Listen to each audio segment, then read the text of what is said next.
It's Friday again, and I am doing interviews every Friday. I'm really pleased to be introducing Loveleen Muhoozi, and this is all about the magic of connecting and community. Loveleen, I was just mentioning to you about how big the world is, and yet COVID came along and Zoom made it, and here we met. Where did we meet? I know it was in Zoomland. We met in the Women's Connection group online. Oh, yes, the coffee club. Yeah. Bring your own coffee because you can't suck it out of the Zoom. But it is interesting.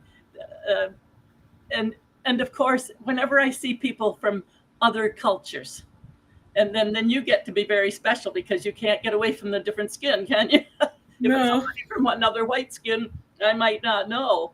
But I just love, I think I have a love of Africa and our own indigenous people. There's always been an attraction. I think it's the heartbeat, the drumming. But anyhow, as soon as I saw you and we connected, and I'm saying, well, where are you from? I'm typing it in the chat. And, oh, you said you're in the UK. Well, you live in the UK. No, you work in the UK? Yes, I work on behalf of the UK government. But where do you live? Not in Uganda. I'm a global citizen.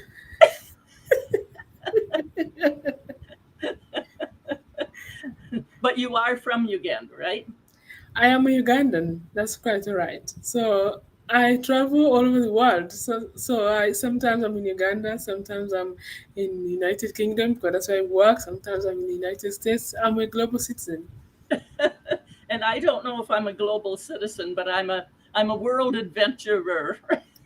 I've got my nest, which is there right here where I've always been. I don't move around for a living, but I do love to get around and travel.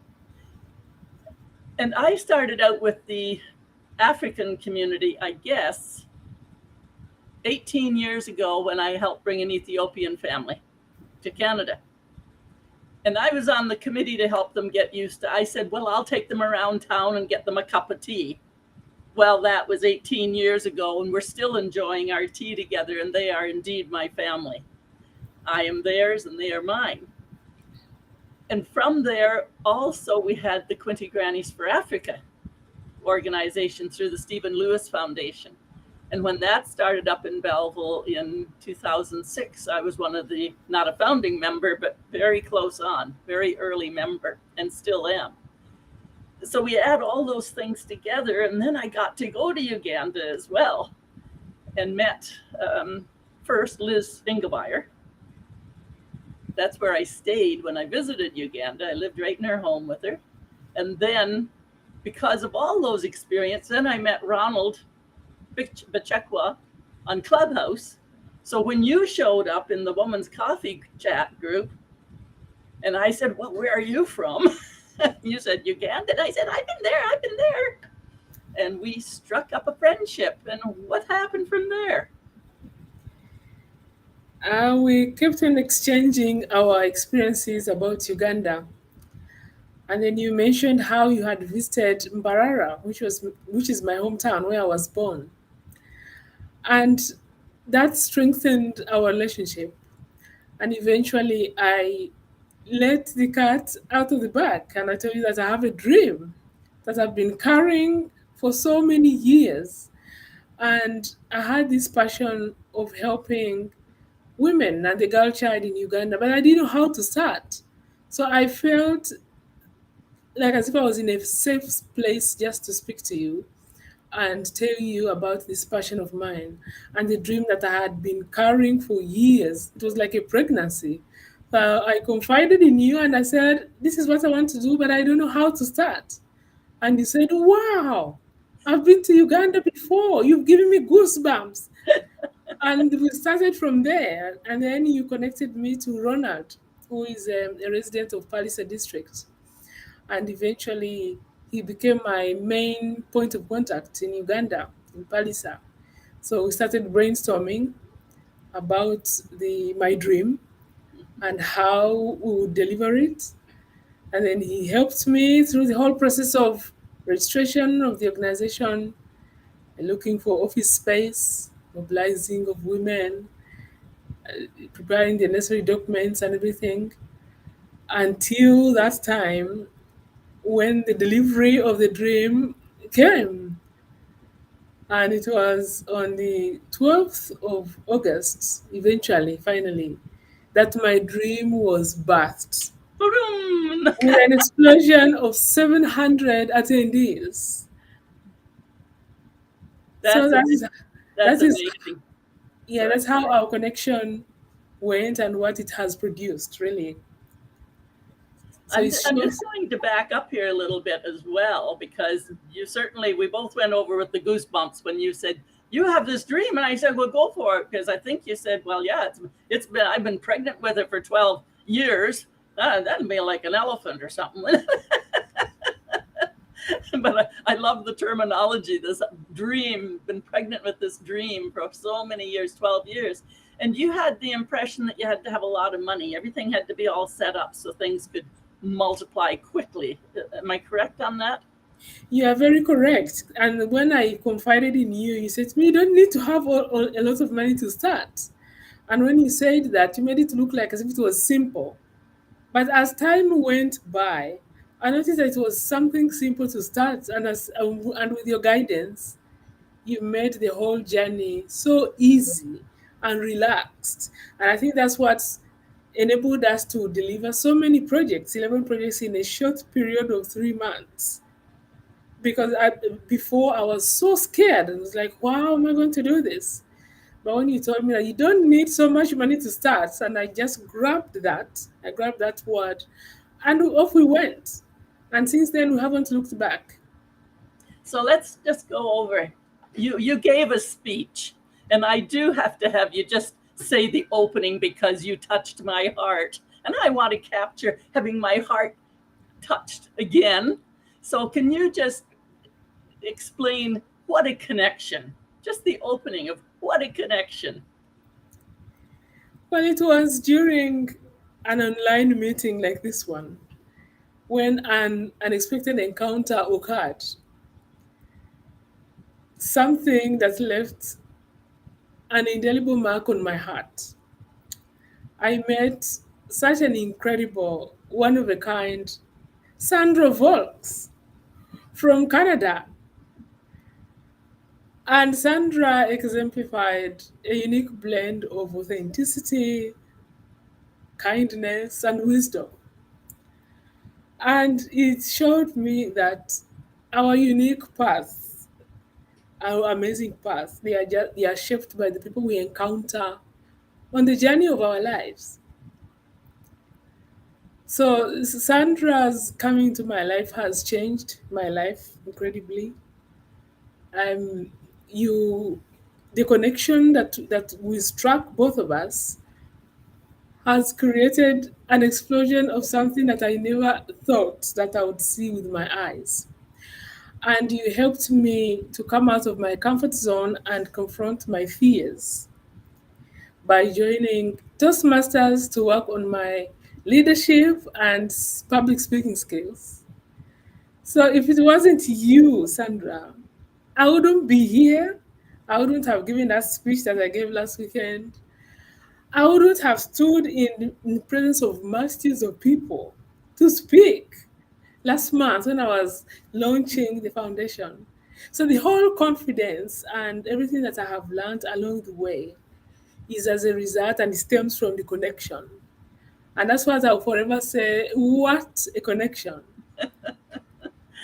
Because Oprah Winfrey said that a coach is someone who helps you to discover the hope inside of you. And I strongly believe that you've given me that chance to discover the hope inside of me because you are a coach. So you've given me that chance to become the Loveleen that I always dreamed to become. And that's why I carried that pregnancy for that long, for so many years, and eventually gave birth to it, but in a very explosive way, where we experienced so many people that came to witness what was happening. And we've managed to awaken the community. So many people are excited at what we are doing. And I strongly believe that there is no turning back on this, and we are advancing. All these things are stemming from one thing, a connection that just happened during an online meeting. We, I can't say enough about being able to be connected, not only with you, but around the world. When you were visiting home to Barara, where I had stayed with Liz, and then you went. Well, that was about 5 hours, I guess, from Kampala, the city where you land, where you start, and then you had to come back 5 hours to Kampala and go 5 hours northeast, I think, to get up to Palisa, where Ronald had opened up the community with you. So that was quite the adventure, and hopefully go back next year. But you know what really got me going too, when you were talking about this launch. Let's talk about the launch for a second, because I said, oh man, I wish I'd been there to see it, to be part of it. And you said, well, when you go, make sure you wear slacks because they're going to pick you up and carry you. You got out of the car, and what happened? I arrived in Palisa around midday, and I made a phone call to Ronald and told him that I'm outside a bank, because that was a landmark that I chose that would be easy for him to locate. And he came and he said, we are coming. I asked him, what do you mean by we? I was expecting one person, him, to come and meet me. He said, don't worry, we are coming. So I thought maybe he would come with 2 or 3 people just to meet me. He came with 2 guys. We greeted, and he said, let's drive to the office. And I said, fine. So I hopped into my own car and I jumped into theirs and we started driving. 50 meters from where he picked me from, I was just overwhelmed by a swarm of women screaming, shouting on top of their voices with a big banner, shouting, Mama Loveleen, Mama Loveleen. They were all screaming. And at that point, I didn't really have anything to do than to just jump out of my car and join the procession. And we started marching along the streets of Palisa. And then we marched around until we went back to our office where they had prepared to meet with me. And then we joined the traditional singing and dancing. When they started dancing, I said to myself, Loveleen, you better join these women in one of these dances so that they will not think that you are different from them. So I just had to observe one of the dances so quickly. And as soon as they started, I quickly joined them and we danced. The dance is called the Akong dance. That was my very first time to dance it. It's very nice, very energetic. By the time I finished dancing, we're all dripping with sweat. It was like as if we had gone to the gym. All the muscles, the leg muscles get stretched, the belly muscles get stretched. No wonder they are all slim. All the women there are very slim, and the men. It explains why they are all slender. And it was hot there, wasn't it, when you were there? Extremely hot, extremely hot. Coupled with the dancing, I think it is a good exercise. And after that, we sat down together, we shared our stories, we cried together, we laughed together, sang, danced. It was a time of, getting to know each other and feeling each other. Rather than them seeing my photograph, they were able to put a face to a photograph and see me in real person and then talk to me, share their stories with me. And then I shared my own story, the conception and the giving birth of GIF, how I started and the whole process from beginning to end. It was such an amazing day. We connected so well. And I made family there too. So now I have so many friends there. So the women feel so free to talk to me. Some of them took my number. They call me whenever they can and we chat. And they thanked me for coming to see them. They didn't expect me to come. They thought it was a scam, but I was there. I went there and we met and we had a good time. You know, as you're speaking to, I'm remembering the challenge this side of the world, with Africa being the other side of the world. So it's not just Africa. I mean, same thing for the Asian countries in the Far East. I mean, we're so far apart that we don't know what we don't know. But in the African countries, everybody wants to be your friend, and they've all got a million children that they want us to send money and feed them. And it's really hard to sort out which ones are legitimate. And equally on the other side, when you were getting set up with these 200 women, when you were getting set up with them, they didn't know whether this was a scam coming into Africa. Even though you were Black, even though you were Ugandan, even though there was a picture, even though there was Zoom. And that is the challenge where Ronald and I were able, over a short period of time, recognize, no, that we're both real. And this connection of being able to see each other and get to know each other and know we're real is huge and so important. Even at your launch, you said even there, the politicians came and the police came. And they said, so many people want to come and scam and take pictures and then collect money, but they run in and then they run out. And that is so true. So this is a two-way path. We don't trust if it's real. They don't trust if we're real until we can come together and connect in community. And it's the person to person, the eyeball to eyeball. And then beyond that, staying.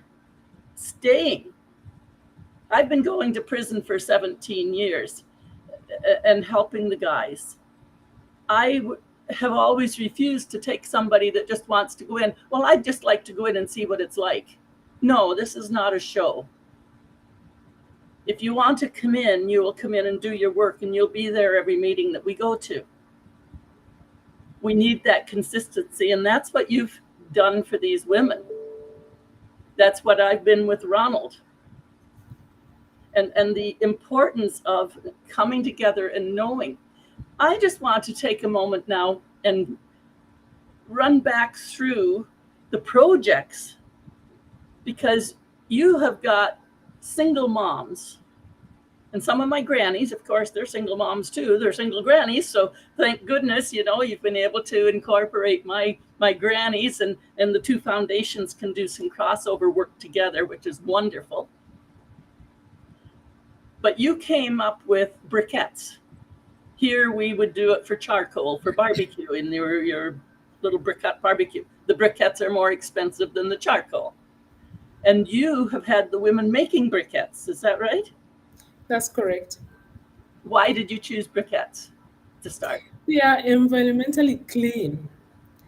And one thing that I found is that women in Palisa, they eat lots of peas, dry peas, and dry beans. Okay. So just 2 briquettes can cook those beans perfectly well. 2? How big Just are 2. they? How big are they? Just as big as this. They are not so big. Really? And Just 2 2. briquettes. Would that be on one of those little clay pots that has Yes. Okay. And they put the pot on top with a lid. Yeah. And 2 briquettes are going to cook the peas and beans. Those are from dried peas and beans, right? Yes. Like it takes hours, doesn't it? It takes just like an hour, Oh, but is at it least right? 2.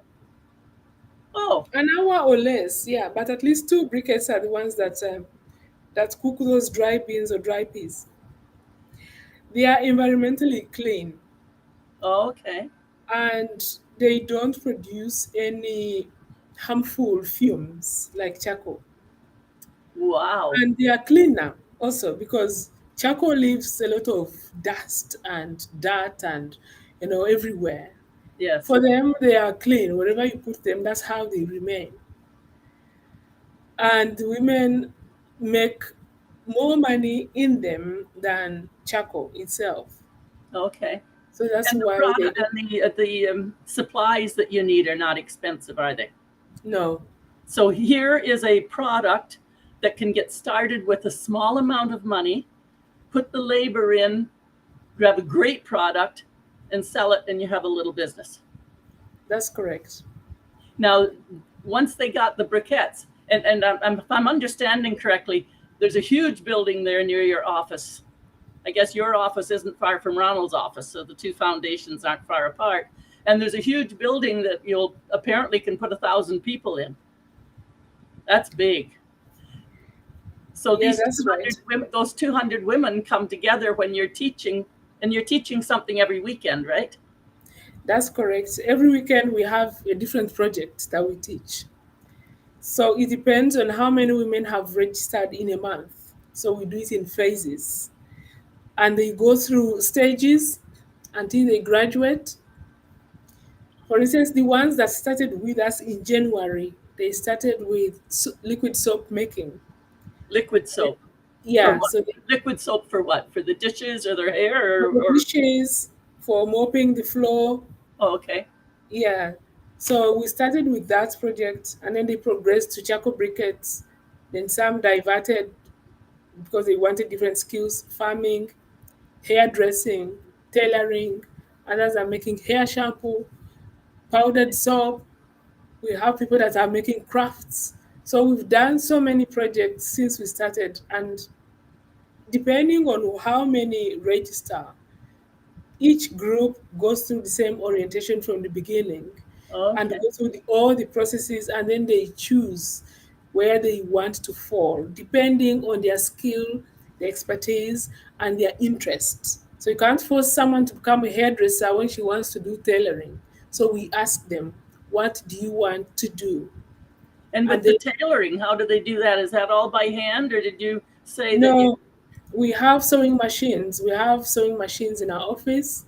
We were lucky that we landed on a woman who has many of them and she's renting them out.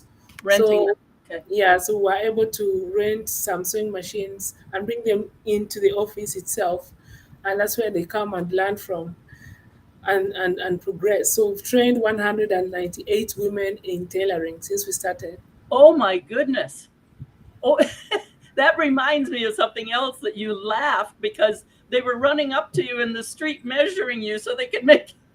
What was that about? They made a dress for me. The lady who measured me, she's one of the beneficiaries of the organization. And then she measured me and made a dress for me. I came with it, by the way. She made it that night that she took the measurements and she gave it to me on the day of the launch. Wow. So I left with it and I brought it home with me. Wow.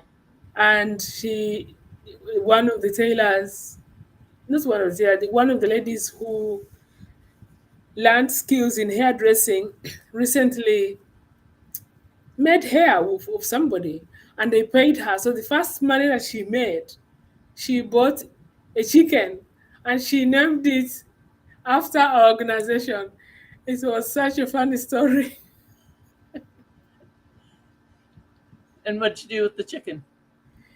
She kept it, but she named it after the organization's name because that's where Oh, she got the skill from. so is the chicken called gift? The chicken is called GIF. That's right.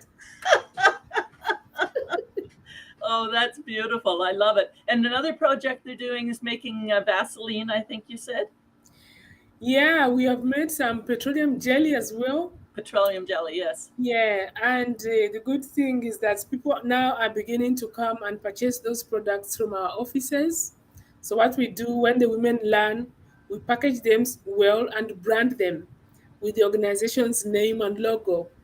And now people are beginning to come and seek for those products from the office, including the liquid soap, the hair shampoo.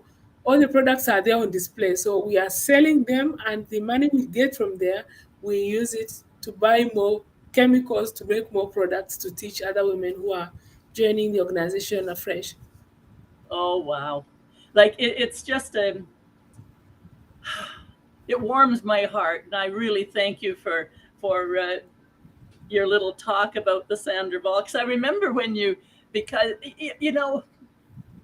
it's not about bragging rights. It's about I made a difference from this side of the world to you, and you went over and made the difference, and the connection and just the magic of networking all over the world blows my mind. And when you finished off, what did you finish your speech off with? What was your question to your audience? My question to the audience was, who is your Sandra? And And what impact have they made in your life? And how have they propelled you to become the person you are today? and you're missing that last one. You asked them, and who are you a Sandra Oh, to? and who are you, a Sandra, too? That's right. Yes, because it's fine and dandy to be a Sandra, to help somebody. I can't help if you're not excited about creating. I don't go and do your work for you. But that was your dream. The fire was there. It just needed a little whoosh. And you've carried it, and Ronald has carried it, and Liz. I mean, I'm so proud of Liz as well, my Uganda daughter, my Burundi daughter. And I've been connecting people over there. I mean, I was in the municipal offices in Barara with Liz for something, and everybody's sitting there very polite. And I kind of was getting bored, and I started humming. Oh, you've got a nice. Sorry. No. It's a beautiful voice. Oh, you sing then, right? Yeah. Well, sing us a song. So there we are in the municipal buildings. Because he lives, we shall live forever, whatever it was. And it's so much fun traveling and networking and being able to reach right across the whole world and make a difference. The Stephen Lewis Foundation, I can't say enough good about that.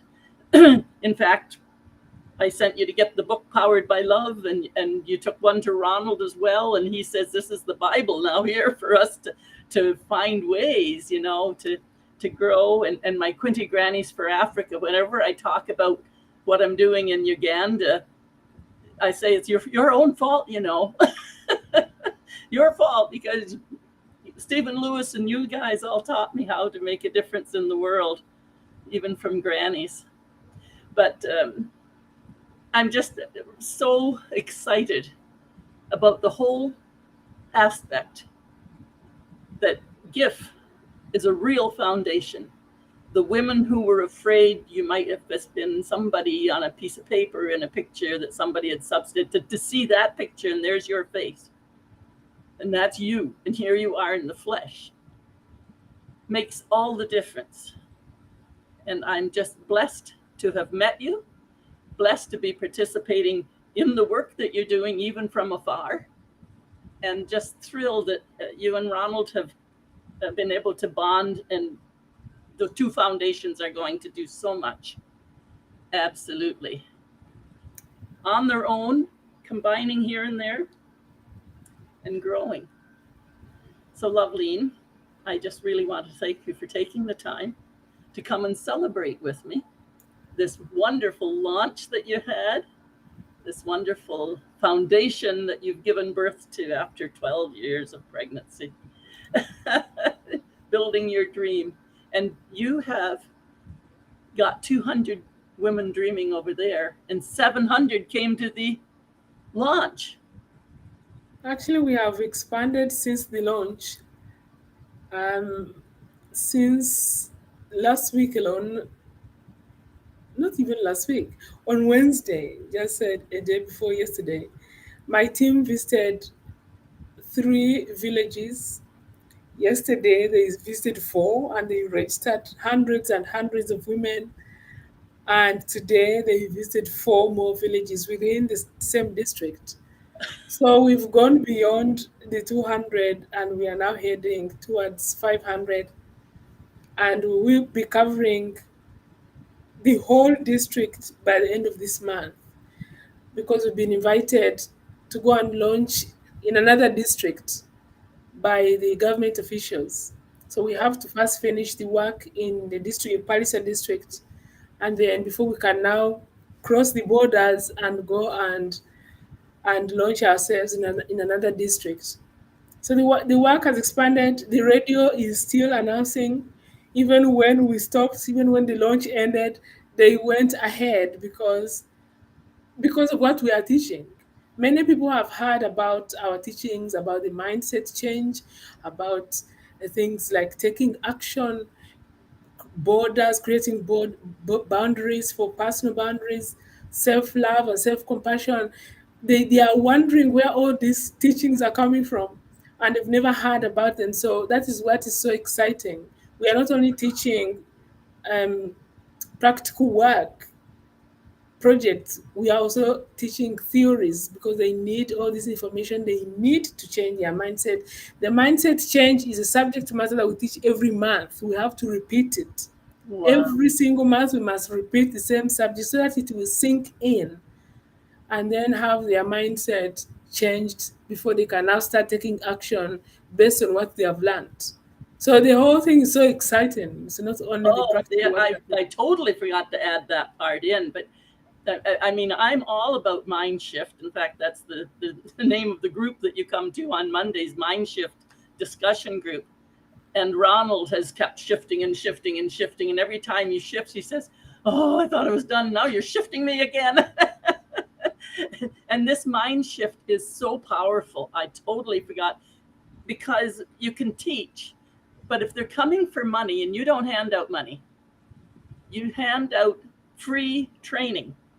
And part of that training is not only the making the brochettes and the soaps and the tailoring, but also the mindset and the thinking and the financial. It's incredible. And I'm just can't say enough wonderful about it.